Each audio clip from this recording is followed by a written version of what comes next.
Indiana health officials announced 786 new cases of COVID-19 today, the vast majority attributed to the Delta variant. It's the fourth straight day the state has reported at least 700 new cases. The state's 7-day positivity rate ticked up 5.4%.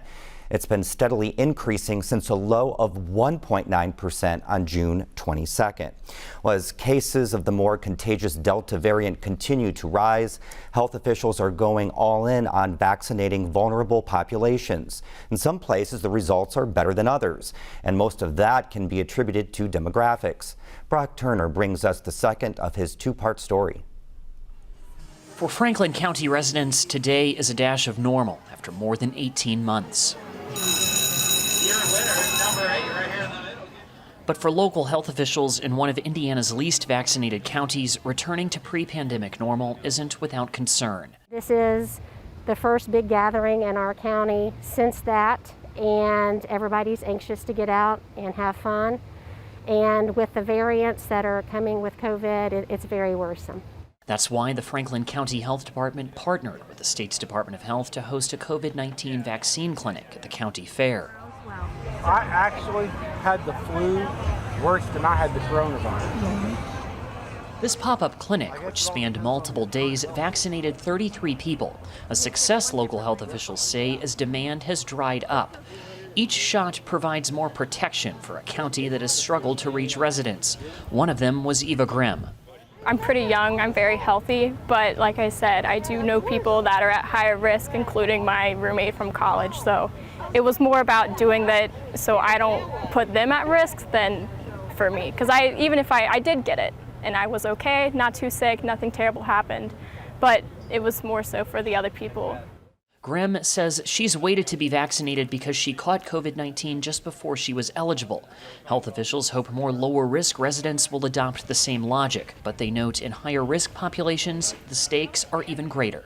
The reality is we can also do something at the people who are most at risk, and that has shifted from the older age demographics now because they get vaccinated at a much higher rate, in the 75 to 80% range. Franklin County is one of just a handful in the state without a hospital. Many sick patients end up traveling north to Richmond for care. Huth says the most at-risk patients tend to be younger now because their vaccination uptake is lower. It's the people in their 40s, 50s, 60s who are vaccinating under 50%. Those are the ones who are most at risk. And I think if you were to ask me, what's the one thing we can do to basically stop hospitalizations today, it would be to vaccinate everybody above age 40, especially if they are diabetic and overweight, because those are the commonalities. Those trends are present throughout the state. Younger populations are vaccinated at lower rates. More than half of Hoosiers aged 40 to 49 remain unvaccinated. Even in counties where rates are higher, the story is the same. Monroe is one of the most vaccinated counties in the state. While its rate is lower than what Health Department Administrator Penny Cottle would like, she says she's unaware why county rates vary so widely. Wish that I had the exact answer and the reason for that, but I don't.